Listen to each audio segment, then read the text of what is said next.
बाद यानी कि रंजीत रजक से जब पूछताछ हुई उसके बाद बीपीएससी ऑफिस के अंदर जांच पहुंचा।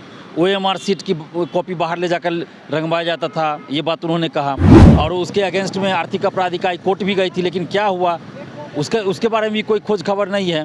और उसके बाद बीपीएससी ऑफिस के अंदर क्या जांच हुआ नहीं हुआ कोई सूचना बाहर नहीं आई है। तो आर्थिक अपराध इकाई को कम से कम इतना बताना चाहिए था कि इस मामले में आगे क्या कार्रवाई हो रही है।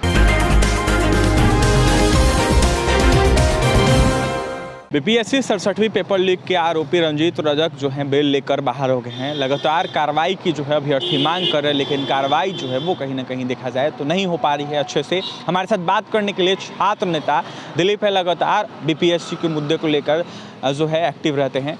दिलीप जी, जिस तरीके से रंजीत रजक की गिरफ्तारी हुई थी, अब वो जाकर छूट गए हैं, बेल लिया है उन्होंने, क्या कुछ कार्य हो रहा है?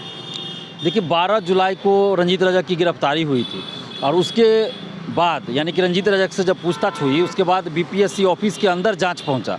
ओएमआर सीट की कॉपी बाहर ले जाकर रंगवाया जाता था, ये बात उन्होंने कहा।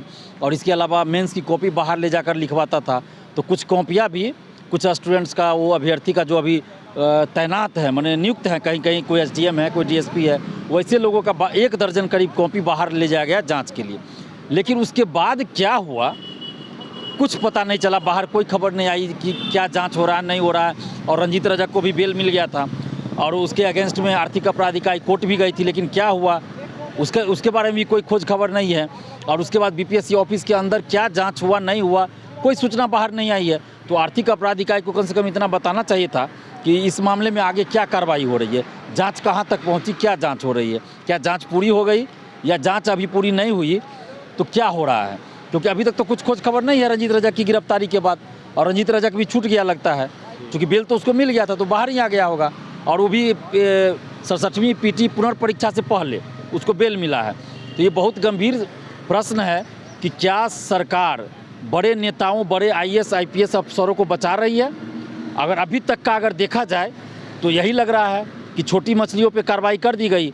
जब बड़ी मछलियों की बारी आई, जैसे रंजीत रजक की गिरफ्तारी के बाद बड़े नेताओं, बड़े आईएएस आईपीएस अफसरों का नाम आया होगा, निश्चित रूप से आया होगा, क्योंकि बीपीएससी ऑफिस के अंदर अब जांच होनी चाहिए थी, तो वो जांच नहीं हुआ।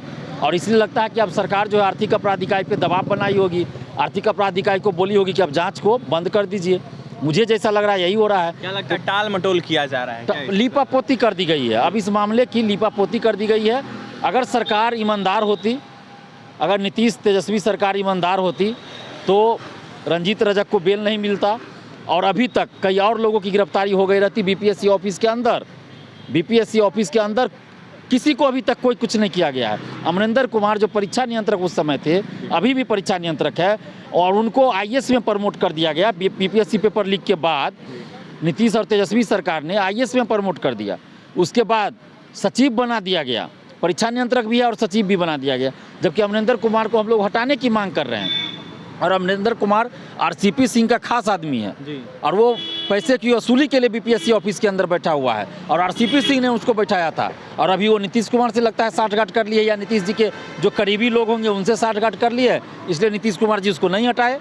बाकी जीत सिंह से इस्तीफा ले लिया गया और सचिव पद से, और उसके बदले उनके जगह पे इनको फिर से इनको सचिव बना दिया गया। तो इस तरह से सरकार कहीं ना कहीं शिक्षा माफियाओं को बचा रही है और बड़े आईएएस आईपीएस अफसरों को बचा रही है, बड़े नेताओं को बचा रही है। इससे पहले बीजेपी की सरकार थी, जब पेपर लीक हुआ उस समय बीजेपी और जदयू की सरकार थी, उस समय भी सरकार बचा रही थी। उस समय आरजेडी विपक्ष में थी, उस समय भी सरकार बड़े नेताओं को, बड़े अफसरों को बचा रही थी।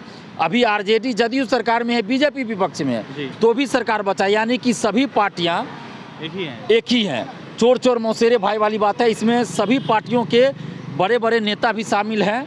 इसीलिए सरकार जांच को आगे नहीं बढ़ा रही है और जांच की लीपापोती कर दी गई है। देखिए, जांच की लीपापोती की जा रही है। सरकार जो है कि थाली के चट्टे बट्टे हैं, साफ साफ छात्र नेता दिलीप का यह कहना है। देखिए, 67वीं पेपर लीक मामले में जो है जांच नहीं हो रही है और ईओयू कोई भी जांच अभी नहीं कर रही है। जांच जो है वो रुकी हुई है। छात्र नेता दिलीप ने 67वीं पेपर लीक को लेकर तमाम बातें की है और तमाम बातें कही है। वहीं दिलीप का यह साफ कहना है कि कार्रवाई होनी चाहिए, जो भी इसमें दोषी पाया गया है उस पर कार्रवाई होनी चाहिए और जल्द से जल्द तमाम मामला जो है उजागर करना चाहिए। फिलहाल आपने सुना है क्या कुछ कहते छात्र नेता दिलीप। पटना से सहयोगी पंकज के साथ अभिषेक की रिपोर्ट।